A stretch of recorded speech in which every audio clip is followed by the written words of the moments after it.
is the Dull Man's Podcast, the podcast for dull men and women who get excited about dull things.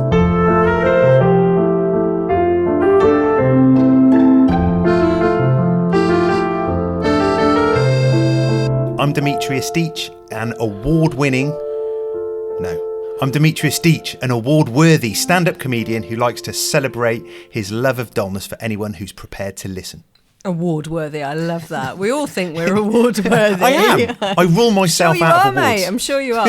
I'm Faye H. I'm a broadcaster, podcaster. I marry people. I am only married to one person, though. Dave? Yeah, me too. I'm only married to one person.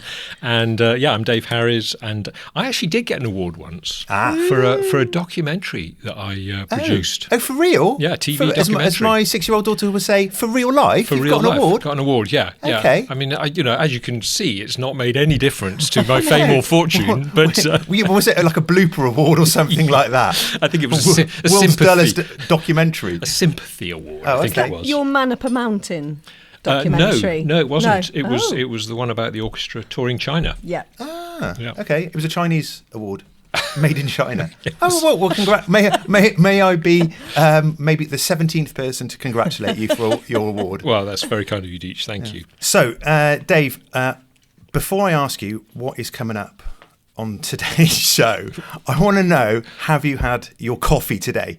Because the last time we got together and did a recording, you hadn't had a coffee.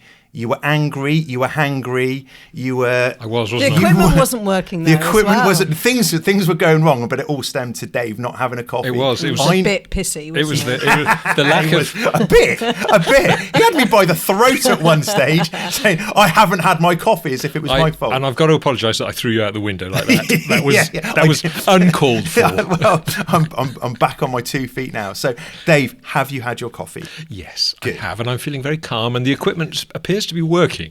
Okay. There's the coffee on top of the equipment. Yeah, and when I spill it, the equipment will stop Yeah. working. And then you'll be really angry. Balanced right in the... It's actually balanced on top of your very own equipment. You're living a precarious life. So anyway, actually, Faye, I'm scared to ask. Faye, you ask Dave what is on today's show. Dave, what's on today's show? Well, Faye, it's a very exciting show because not only do we have a section on dull gifts brought to us by Deech, which I'm very excited about, I've been told that Faye's frustrations this week is going to be on the height of estate agents' boards.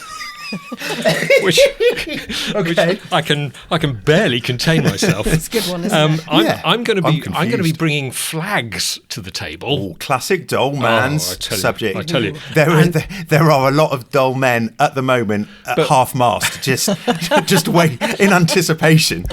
But the best thing Nice about one. today's episode is that we are going to be joined in the studio by Grover Click. Yes. Now, Grover Yes. is the founder of the Dull Yes. Men's Club, so it's kind of I'm like excited. having our hero here, and we're going to get him to come in and contribute a I'm bit excited. at the end. And we're also going to do a big interview with him, which we're going to use later Yeah, on we in another tracked him episode. down. Yeah, we Yeah. tracked him down, and he very kindly has come up to join us for this recording. So, without further ado, Yes. let's get on with the podcast.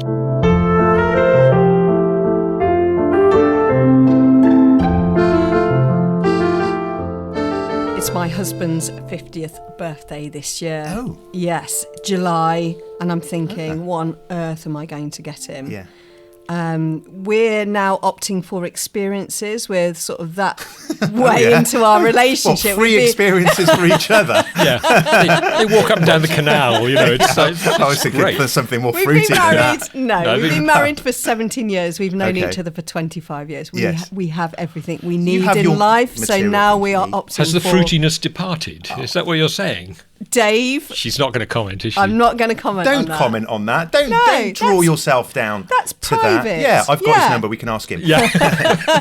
So yeah, we're now opting for experiences, and by that I mean, a nice meal out Okay. or away With each day other, somewhere or- with each other. Yes, that's how it works. That's how marriage works. Right, yeah, okay. together you do things together. Although you So- say that, but So I'd just like to say, Yes. my husband's brilliant, and he has never, ever, ever bought me a dull gift. Over Okay. to you, Deech. I was clearing out my office the other day, or just tidying it up, and I came across my paper shredder, which my parents bought me for Christmas. My parents bought me a paper shredder about 17 years ago. And I was absolutely delighted with it. So I was thinking, what is the dullest gift you've ever received or ever bought for someone? And what I did, I put this out to the Dull Men's Club Facebook page, the Facebook group, and there were 600 responses of people not only receiving dull gifts, but actually quite proud of the dull gifts they've given. I was just going to say, I have an interesting, probably quite dull actually, a dull take on this. That's great. You're in the right place. You're in the right place, Dave. Yeah, don't worry about that. That's the point, isn't it? From what Faye was saying about her lovely husband. Yes. And he is lovely, by the way. I've met him many times. Oh, you're married to him as well? I'm married to him as well. I kind of feel like I am. Oh. He says he's lovely, but he keeps trying to kill him off. Oh, for real? Yeah. Oh, okay. So Dave can have me for himself. Is it that obvious? Yeah, God, it is. I thought I'd hidden it quite well. Anyway, my point is that I think this business of buying a gift for a spouse is a tricky one, obviously, particularly when you've been together a long time. Yeah, as you've probably been married to with my Faye and Lee, and I've been with my wife for a very long time. And one thing I learnt very early on is that you should not buy a utilitarian gift. You should not buy something that's going to be useful in the kitchen or the garden. Why not? Because that is saying to them, this pair of shears that I bought for the garden is your birthday present. And by the way, the hedge is looking a bit overgrown.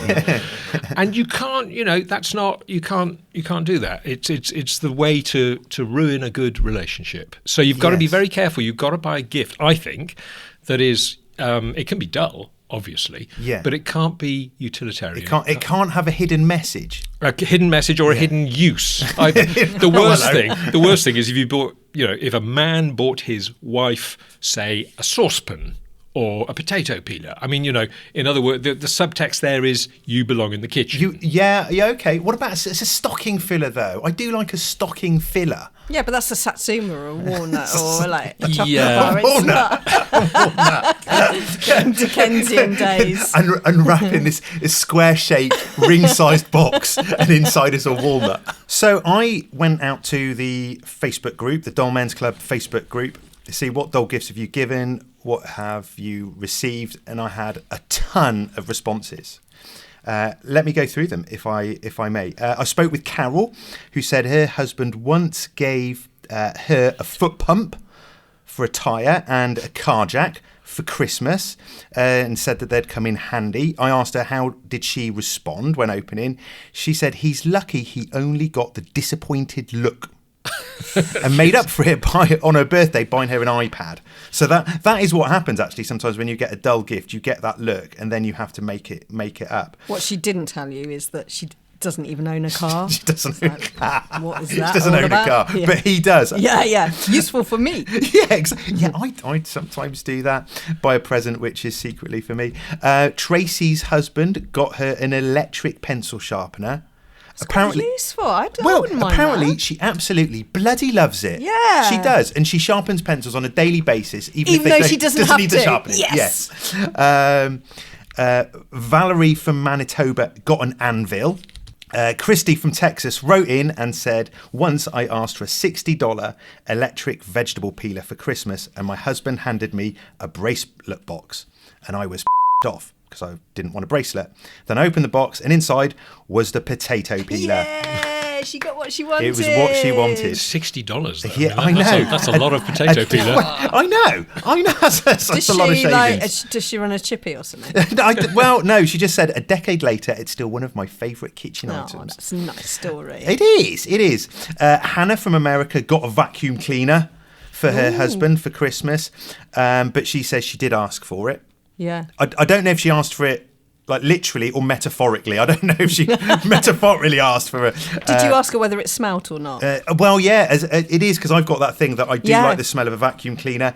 Dave, you said it might be the smell of the motor. I think you're right because my drill has the same. It can have the same smell. Oh right. So it might be. So you're starting to go through all the electric motor smells now. I'm a motor sniffer. I'm a drill sniffer. Something of an expert. It's a perversion I've got. I can only get aroused if I'm sniffing my Henry vacuum cleaner for a good 5 minutes. As I'm getting older, it takes 6 minutes. Could you check out the electric screwdriver? Yes. Because I want to know if that's different to the drill.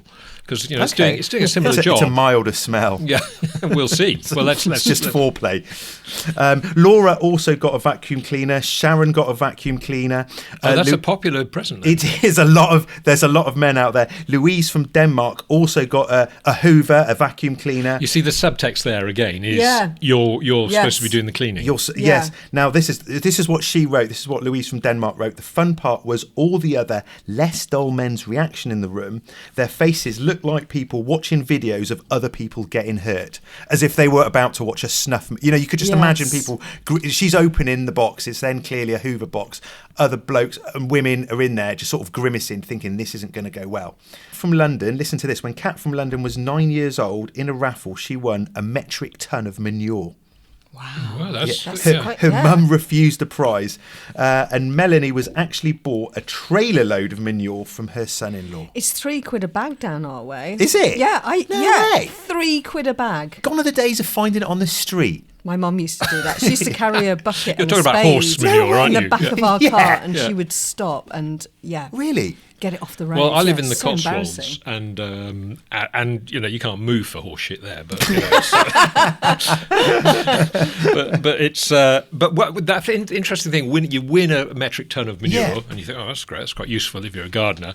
And then in the small print it says collection only. Oh shit! Yeah. Well, quite. Yes, yeah. I think it's very subjective, isn't it? All of these like dull gifts. It's like dull? what is? I mean, I've got an example here. Yes. Imogen's husband gave her a foot spa for Christmas one year. I'd be delighted. Yeah, because that's a sort of luxury item, isn't it? Absolutely. Yeah, I don't. But also a remote controlled Imogen is high maintenance. robot dinosaur another year. Both of these might have been exciting presents to But someone. you could be doing the who'd had the remote slightest control interest in either of them. Yeah, you could have your feet in the foot spa while operating the remote control Exactly. dinosaur. I see that completely. I have bought my wife a foot spa, but she asked for it. Yeah. Once again, she literally asked for it. She didn't metaphorically ask for a foot spa. You need a foot spa because that would but if I ever bought my wife a remote control dinosaur. Yeah, what's that say about their relationship? I think she'd be baffled. I don't know what would. She'd be absolutely baffled. She'd say, oh, what have I married? You've picked it up from a garage, haven't you? Yeah, just thinking that's not enough on its own. Yeah. I'm going to buy. It's like buying a woolly. You get a woolly hat from a garage with a light on the front or something like that. Yeah, exactly. Classic. Classic. My thing about the danger, the sort of spousal danger involved in all that, is borne out by some of your replies here, Deech. If I may read a few, because Marilyn, for example, from Australia, received an ironing board. I mean, that's an absolute classic no-no, isn't it? From her husband gave her an ironing board. He's now an ex-husband. So there you go. Yeah. Lisa was given a frying pan from her husband. Also now ex-husband. Okay. So there's a pattern emerging here, isn't there? But here's a good one. This has got nothing to do with wives and husbands. Amanda's daughter is 5 years old and she received a can of olives from Father Christmas. Oh, okay. Very middle class. Yeah, but if you're right. But I don't know. When I was I like olives now as an adult, but as a youngster, I thought they were the most disgusting thing ever. Yeah. So the idea of getting a can of olives, I think that might disillusion me with the whole Christmas thing. Yeah, I did engage in that communication on Facebook, and apparently Father Christmas knew that the daughter did like olives. Oh, okay. Yeah. All right. Well, that's I would say that's unusual for a 5-year-old. But but good. Yeah, excellent. So that's so arguably that's not a dull gift at all. Well, it's a welcome gift. It is. This is my favourite dull gift. Jessie from Australia was bought a clothesline as a Christmas present. I mean, that's just so. What is that? Yeah. What's that all about? Yeah, clothesline. You don't even need to hang your washing out in Australia anyway, That's because right. it just dries as soon as you get it out of the washing machine. That's true. Surely. And for Valentine's Day, you're getting pegs. Yeah. So if I could just stop you there, Deech, because I want to bring in our special guest here, because I want to see what he thinks of this conversation. Yeah. Grover thank you so much for coming to the studio. It was a pleasure indeed. And I mean, are you sitting there thinking, what are these people talking about? No, that's very important to know. A handy thing to have in your back pocket. Often you need to buy a gift quickly, and to have this knowledge already at hand. It's going to be a lot easier for you. Now, I heard you mention before we started recording. You mentioned something about it was the International Week of the, what was it again? The International Clothesline Week. It's celebrated every year. That is as dull as it comes, isn't it? Well, actually, there's a lady in London. She's having an exhibit this upcoming weekend. Helga Stensel's her name. She has clothesline art. I don't know if you've seen it, but she hangs clothes in such a way it looks like a horse or a cow and a zebra and a dinosaur. Oh, that's brilliant. And she photographs them, and I think the photos go for like £500 or something like that. So is that to do with the Clothesline Week, or is that? No, it doesn't. I put it on our website because there's a nice tie-in there, but no, It's something to hang this feature off, though. Oh, very good, very good. That's very funny. Yes, and that would perhaps be the ultimate dull gift to give to your spouse. Would be a clothesline. Yes. I'm not talking about a sort of whirligig thing, that goes round and round. I'm talking about just a piece of string. Rope. This has to be the winner. Nylon string. This has to be the winner. You can hang from the back porch on out to the road or something. Exactly. This has to be. Although talking of dullness, though, I when I put up the washing line in our garden, because I did that, because is that a blue job? It's very manly. Putting up a washing line. Yeah. And of course I couldn't just put a string from the house to the tree. I had to use some pulleys. So there's a pulley on the first tree, which the rope runs through, and then on the other tree there's a pulley and a cleat that I stole off of a cleat is a thing that traps the rope on a sailing boat. Yeah. So the sheets can't go out. I never knew it was called a cleat. Yeah. All you have to do is wrap it around. But this is a spring-loaded cleat. I mean, we are talking really dull here. Right cleat. So you pull the rope through, and so I can tension the washing line through the pulley, through the second pulley, through the cleat. God. We want a photo of this. You felt alive when you finished that job. Alive and exceptionally dull. That belongs on YouTube. It does. You should have filmed it. Yeah, how to you too can have one of these. Right. Yeah, I know. We just use a clothes prop like normal people. Well, deeply offended. Did you see that look then? I can't. It's a good thing this isn't on video, Faye, because dead stare. In our kitchen, we have an old-fashioned. I've forgotten what they're called, but it's a thing which is also on pulleys with lots of battens, which you put your clothes on. And clothes horse. Clothes horse. There we go. Yes. It goes down. Brilliant. Oh, they're fantastic. They are amazing. You pull them back up to the ceiling. Yeah, they go down. You put your washing on. Your wet washing on. You take it up. And the next day, your clothes smell of fish and chips. I was reading out a few of these. I was just talking to someone about dull gifts and this as a topic, which was coming up 2 days ago. And my wife said, how about a toolbox, a painting apron, and an oven mitt? And I looked at her and said, I bought you those, didn't I? And she said, yes, you did. See how deep? Yeah. That's awful. I know, an oven mitt, which created a big argument, actually, in our household. Not because of the gift. She really liked the gift, I think. But whether it's called an oven glove or an oven mitt. I think the takeaway from all this, apart from whether it's called an oven glove don't or buy an your oven wife a toolbox. Is be very careful what you buy your partner. Oh, and for Valentine, she was still. I'd forgotten about this. I bought her on Valentine's Day a cycle helmet and high vis jacket.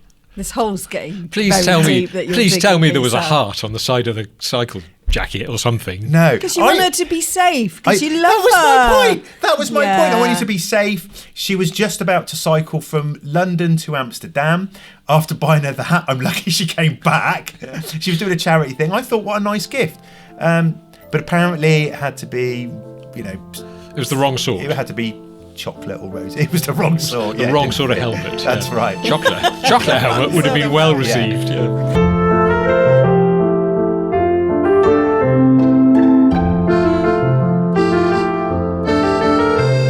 So, Faye, what are your frustrations this week? I can't wait to hear this one. So, my frustration this week is the size of estate agents' sailboards. Okay. Okay. Too small, too big? Yes. Well, I was driving from Cheltenham back home to Stroud the other week, and I drove past this house that was for sale. Yeah. And the hedge outside the house was enormous. It was huge and tall. Yeah. It must have been about 12 foot tall. Almost illegal. Oh. And then I saw the for sale sign, and it was taller than the hedge. Wow. So it had the most ridiculous pole. It was so long, and then the for sale sign. Yeah. And it was above the height of the hedge. But it kind of, I mean, was the pole, which side of the hedge was the pole? The roadside. Oh, okay. So it roadside. didn't have to, because obviously if it'd been in the garden, it would have had to be taller than the hedge. Yeah, Okay. so that it got me thinking. It's like, well, why does it have to be that tall? Is it for the benefit of the house seller, that they can see that their house is for sale the other side of the hedge? I don't understand. And then People it on got me double-decker thinking buses. about, I was looking at other houses for sale on my journey home. Okay. There's loads of flats for sale around where we live. And the railings outside the flats, every board is the same height above the flat. So I want to know, is there this equation that estate agents use to work out how high their board should be displayed over the perimeter fence or hedge in order for it to be, I don't know, visible? Or is it just that they try and outdo each other? So one estate agent would try and outdo each. I think they see it as a sign of masculinity. Yeah. The, it's Really? the longer yeah. the pole, Yeah, you know, exactly. need But I- it didn't I need say to be more? that tall, No, surely. but that's the thing. It's like, look at the size of our. But I've estate seen agents. others like that as well. It's not a one-off. Yeah. Yeah. Grover, what about in the States? I mean, Well, you're size matters, of course. Yeah, well, of course. I've been assured not, but you know. I mean, is it a thing in the? I mean, do people put these for sale signs up outside houses in the They States? do, but they all seem to be a rather standard size. I haven't really compared them. It would be fun to do, though, wouldn't it? To tape measure and go around. There will be somebody out there who. There's probably a name for that photographs- hobby. Right. It's probably got a Latin name. Yeah, Right. yeah. The Signpost Measurement Society. Well, one of the observations I have made, I've spent a bit of time in the States, is that the estate agents over there, which I think are they're called real estate Real agents? estate, Real yeah. estate We have agents. real estate, Real yeah. estate. Well, what's a have realtor then?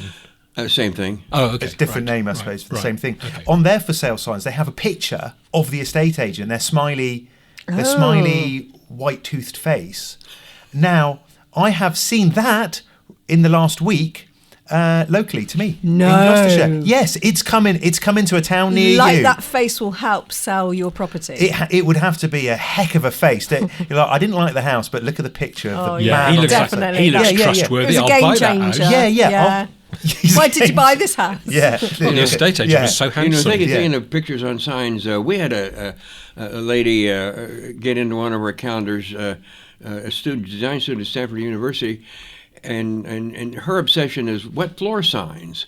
Okay. And the signs are all the same structure and color by law, but the pictograms are all different. The faces on the signs are all different. So she and her friends took photos of all of them and had a display in their dorm room, and then they tried to emulate it, the falling positions, and take selfies of themselves falling. Wow. Oh, okay. Yeah. Wet Oh, floor okay. signs. Amazing, huh? Yeah, there's because you, Grover, you've sort of been in touch with a lot of people who've got these very Quirky hobbies. Quirky hobbies, yeah. And I'd say photographing wet floor signs is as quirky as it gets. Yeah, And then trying to emulate the falling positions. I mean, Yeah. that's gotta be. Yeah, because they're like ridiculously sort of positioned, aren't they? Where they're like bodies are. And for those listeners who don't know, Grover produces this fantastic Dull Man's Club calendar every year, and with such photographs in it, and it's a fantastic document, I would say, your calendar. And I'm looking for him there. He's got one with us. He's showing it to us now. Unveiling 2024. And presumably 2025 is in the planning now. That's right. Yeah. Have you got some good photos for that? We're rounding them up. We're going to do a little bit different in 2020. Here we have a person each month. Dustbin Dave up in Norwich is obsessed with rubbish bins and those bins. Oh, we like rubbish bins on this show. He is very welcoming. Yes, Yeah. we need to speak to Dustin. Did you say Dustbin. Yeah. Dustin You'll or Dustbin? meet him. What's on it? the Oh, Dustbin. 22nd. I thought it was Dustbin Dave. Dustbin. Dustbin. Yeah. It's got to be Dustbin Dave if he's into bins. You I know. thought his name might be Dustin. That's kind of Dustin the Dustbin. Dustin Dustbin. Yeah. If he lived in America, it would obviously have to be Garbage Can Yeah. Dave. Right. But Dustbin Dave is sort of it's a better. Thank you for alliteration. reaching out to our across the pond podcast listeners there.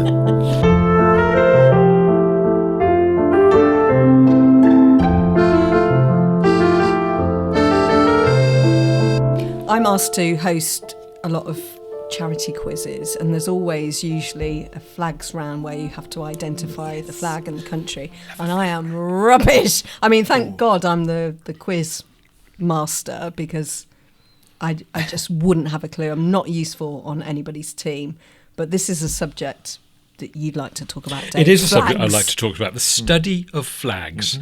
And and here's your first question: do you know what that study is called? Flagology. Flagology. Well, Do I- you got the second part right. It is ology, but the study of the history and the symbolism and the usage of flags is called vexillology. Vexillology. Vexillology is from I looked this up because I'm that dull. It's from the Latin vexillum, Yes. which was a flag used by Roman cavalry. Okay. So they it carried was this called a- square flag called a vexillum, Okay. and somebody decided. Well, I mean, to be honest, So maybe that was the earliest flag. well, it was certainly an early flag, but I mean, the vexillology didn't really exist until the late 50s, early 60s, and there was a chap, an American scholar called Whitney Smith, and he produced a publication called the Flag Bulletin. Whitney Smith's Whitney flag Smith's bulletin. Flag Bulletin, and he organised the International Congress of Vexillology. Oh, okay. Can you imagine People- how interesting that is? Oh, okay. It was the word was his invention, so to speak. I believe so, yeah. Oh, okay. I love a flag. I love a flag. I suppose if I went back to my deep roots of being a dull boy, I remember at my grandparents' house. You know, you have a little bookshelf, and they had a little bookshelf, and one of the books in there was about flags, and it had a picture of every flag in the world, and I just used to sort of just thumb through it. So do you know them all now? I mean, did it go in? At the time, yeah. But now my brain is more like a colander. But at the time, I would be able to pick them all. And can I just say, there are 245 flags in the world. well, there are more than Did that. you know that, or did you have No, to no, research that? no. There's a lot more than that, Deech. Okay, there are 245 varieties. There's probably 245 flying over the buildings of Yeah, Stroud where we're recording this, but 245 different national flags. Is that what you mean? I think that is what I wanted to mean. Thank you for outdulling me there, Dave. And according to some person or other, Ted Kay, in fact, wrote a book called "Good Flag, Bad Flag," Oh, which there's a dull gift. Buy your partner good flag, bad flag. What makes for a Christmas. bad flag then? Well, that's very pleased you asked me Yes. that, because there are 5 rules according to Ted Kay. Number 1. yeah. Number 1, keep it simple.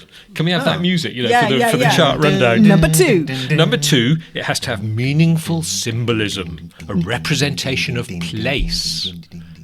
Number 3, 2 or 3 basic colours. So there's plenty of flags that display that. Yes. 4, avoid lettering or seals. Avoid. Avoid lettering or seals. According to Ted Kay. Oh, the Seals, sea yeah. creature. Yeah. Well, I thought that as well, but yeah. Can I just Or go the back singer. to point 3? Yes. The rainbow flag.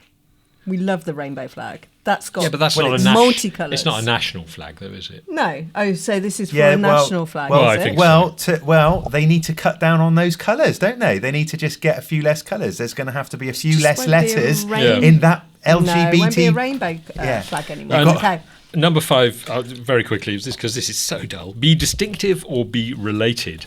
That's what they say. And I've got a question for you, though. Yeah. And that is, think of the French flag and think of the Dutch flag, the Netherlands Yes. flag. They both have the colours red, white, and blue in them exclusively, no other colours, and as indeed does the UK flag. But which is which? One is vertical, one is horizontal. So can you tell me which is vertical, which is horizontal, and what's the order of the colours? Oh, French okay. is horizontal, isn't it? French, the stripes are vertical on the French because and they do that to look slimmer. Oh, did I say? You said You said horizontal. horizontal. So the French. So you're saying French is vertical, Yes. and what's the order of the colours? The order of the colours From left to right. So middle is white. Middle is white. Blue, white, red. That's it. Blue, white, Yeah, red. yeah. Well done. And I did mean vertical when I I said know that. horizontal, because I did go like that, I know didn't that. I? You're not Yeah. that. You're not that wrong. Okay, and the Dutch flag, It's, same colours, and is a tricolour like the French one. Right. I'm just trying to think. I'm trying to imagine. Is it red, white, I'm and blue, but also vertical? It is. It's red, white, and blue, but it's not vertical. It's horizontal. Oh, it's horizontal. Yeah. And this is what frustrates me about Faye's frustration about flags. They all look quite similar, and that's why I'm no good at identifying. Well, it can be a bit cheeky because the Italian flag is red, white, and green. yeah, or green, white, and red, whichever where you look at. As is the Mexico flag, the flag of Mexico. And flag of Mexico is my favourite flag, but it's just got like a sticker on it. It's got a blob in the middle. Isn't It's got a little blob in the middle Yeah, of and this is why it's my favourite, of a golden eagle eating a snake or Nice. sat on a cactus. Before I allow you to move away from flags, there is one other sort of flag which has been very important historically, and I wonder whether you can guess what it is. One flag which is Well, important. I'd say not one flag, but a type of flag that's very important Is it historically. to do with the monarchy? Not really. I don't know. Football flags. Yeah, not really. No, I was thinking of signal flags. Oh yeah, The signal semaphore. flags for you. Well, yeah, that's part of it. But signal flags in the Navy, in Yeah. various navies of the world. Actually, it's not semaphore when they hoist them up. No, semaphores where you wave them around on a pole. But yeah, you hoist them up, and Yeah. there's an international language of flags, which before radios. That was the only way ships could communicate with Yes. each other over distance. Yes. So, and of course, there is a very, very famous example of this message from Trafalgar that Nelson had hoisted on HMS Victory. Mm-hmm. Can you remember what that message was? Crumpets for tea tonight, please. You're very, very close. It was actually, England expects that every man will do his duty. Of course. And that was hoisted on the 21st of October, 1805, and it's arguably the most famous message ever displayed in flag form. Yeah. But, I mean, and if that isn't dull, I don't know what is.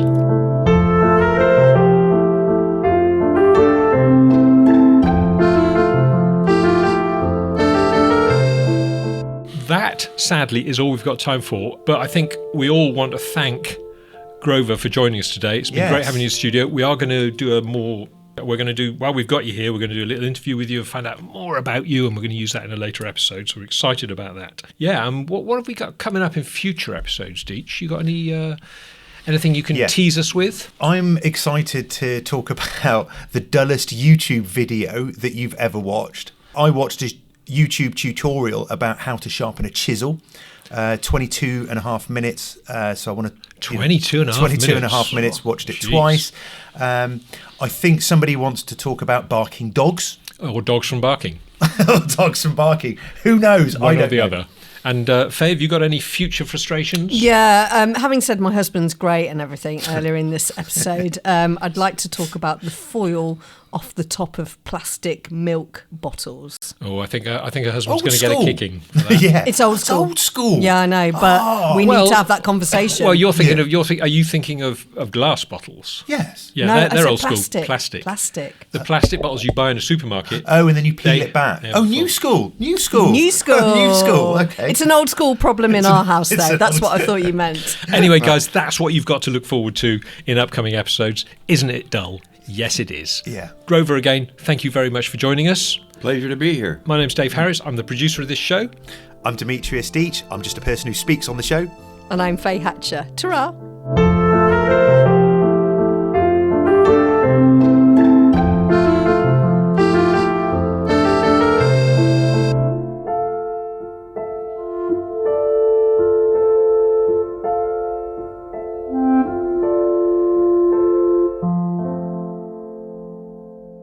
going to sort of. Let's do it. Yeah. Yeah. Woo! Let's nail this puppy to the floor. Yeah.